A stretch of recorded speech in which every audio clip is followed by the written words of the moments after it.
صبح جانا. اور جب صبح ہوئی دونوں کے بیچ میں حضور نبی کریم علیہ السلام تشریف لائے. میں آپ کو یہ بتا رہا تھا حضرت عبدالمطلب پہاڑ پہ پہنچے. حضرت عبداللہ پہاڑ کے اوپر گئے اور جب پہاڑ کے اوپر گئے سارے نصرانی باہر نکلے. اس نے ابلیس نے کہا نصرانیوں اگر سوتے رہو گے دین مٹ جائے گا, تمہارا مذہب ختم ہو جائے گا.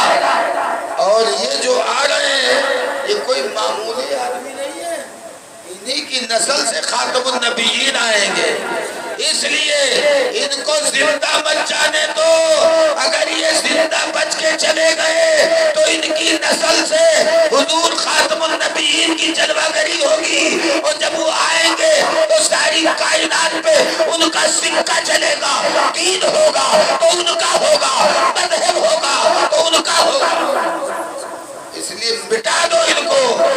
نصرانیوں نے نکل کر اسلحہ سے وار کرنا شروع کیا.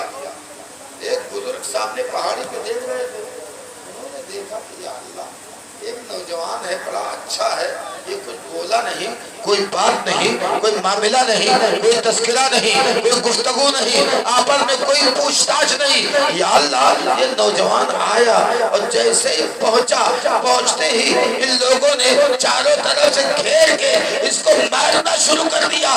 اے اللہ اگر یہ نوجوان بے قصور ہے تو اس کی مدد فرما دے. اتنا کہنا تھا کہ آسمان کا دروازہ کھلا.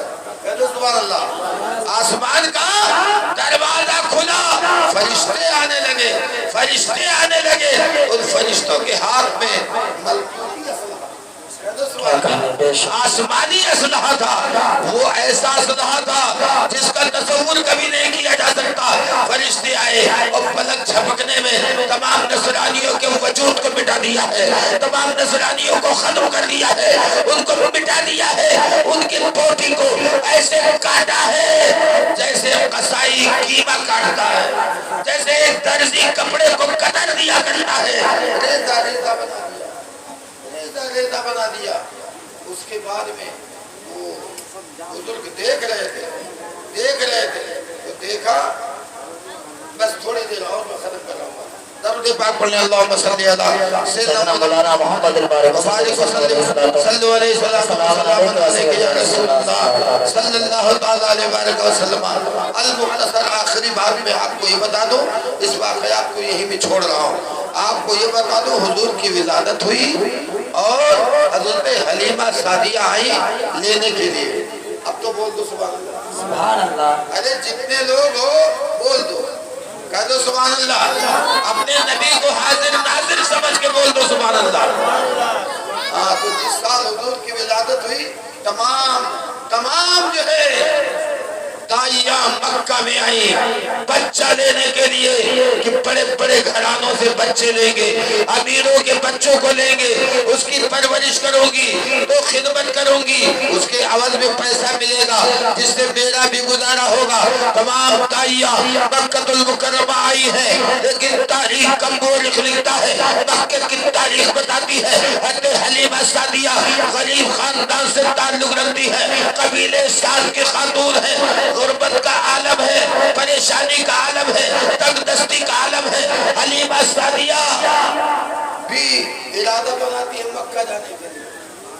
سواری بھی کمزور اور خود بھی کمزور,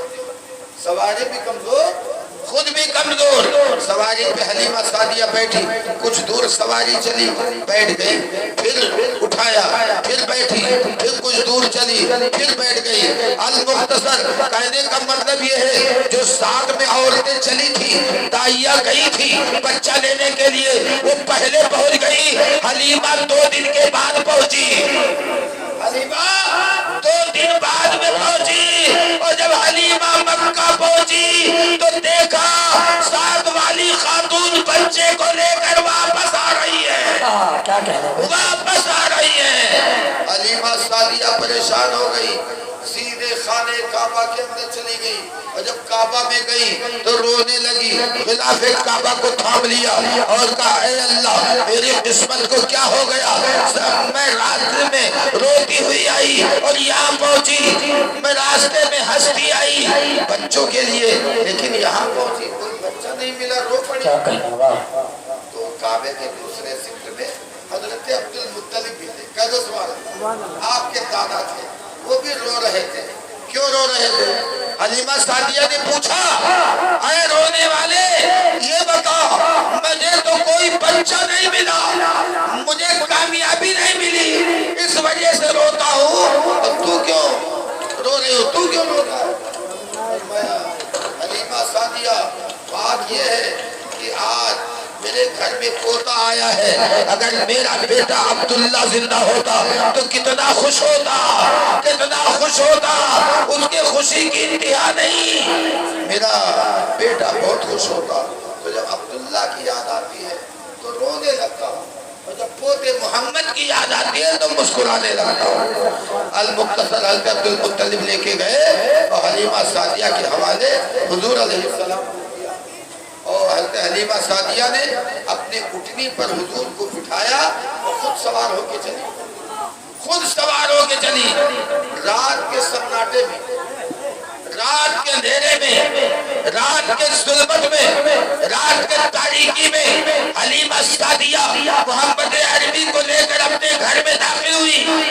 کسی نے جانا کسی نے نہیں جانا، کسی کو خبر ہوئی کسی کو نہیں ہوئی، رات کے سناٹے میں دروازہ کے راستے سے اپنے گھر میں پہنچی، اپنے شوہر سے کہنے لگی میرے شوہر نامدار یہ عرب کا شہزادہ، کہہ دو سبحان اللہ، اونچے خاندان سے تعلق رکھنے والے کا بیٹا ہے، تھک گیا ہوگا، لاؤ تیل کی مالش کر دے، اس کو لوریا دے دے، اس کے بعد تیل کی مالش کرنے کے بعد جھولے میں ڈال دے، پھر کھانے کا انتظام کرے، کھانے کا انتظام کریں۔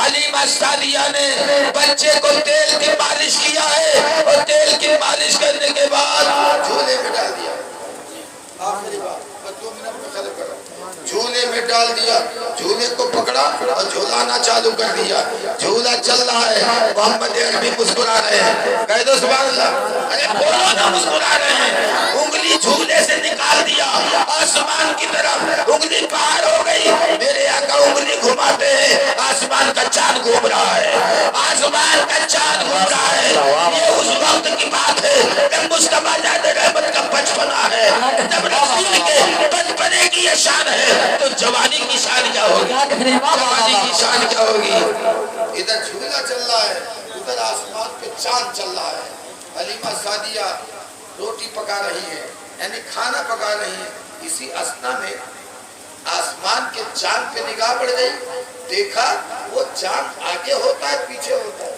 آگے ہوتا ہے پیچھے ہوتا ہے، نگاہ ڈالی جھولے پر جس میں محمد عربی لیٹے ہوئے تھے، تو یہ جھولا آگے آئے پیچھے جائے، آگے آئے پیچھے جائے، آگے آئے پیچھے جائے۔ حلیمہ سعدیہ نے بڑی تیز رفتاری کے ساتھ اس جھولے کو جھلا کے چھوڑ دیا ہے، کبھی نیچے دیکھتی ہے کبھی اوپر دیکھتی ہے، کبھی نیچے دیکھتی کبھی اوپر دیکھتی ہے، پکڑ لیا، جب یہ رکا تو وہ بھی رک گیا، جب وہ چلا تو یہ چلا، جب یہ رکا تو وہ رکا۔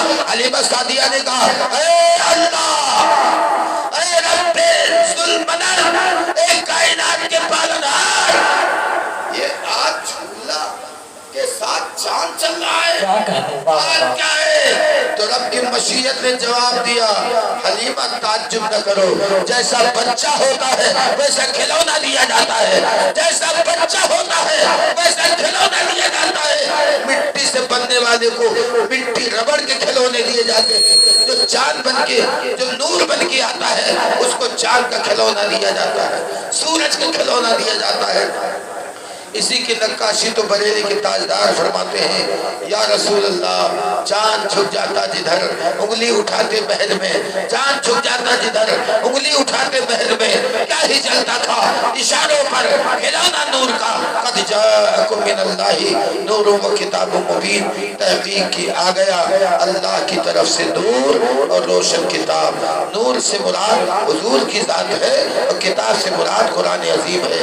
وآخر دعوانا الحمدللہ رب العالمین، استغفر اللہ ربی من کل ذنب واتوب الیہ۔ خوب کی سیر چمن، پھول چنے شاد رہے، باغ پا جاتا ہوں، گلشن تیرا آباد رہے۔ السلام علیکم۔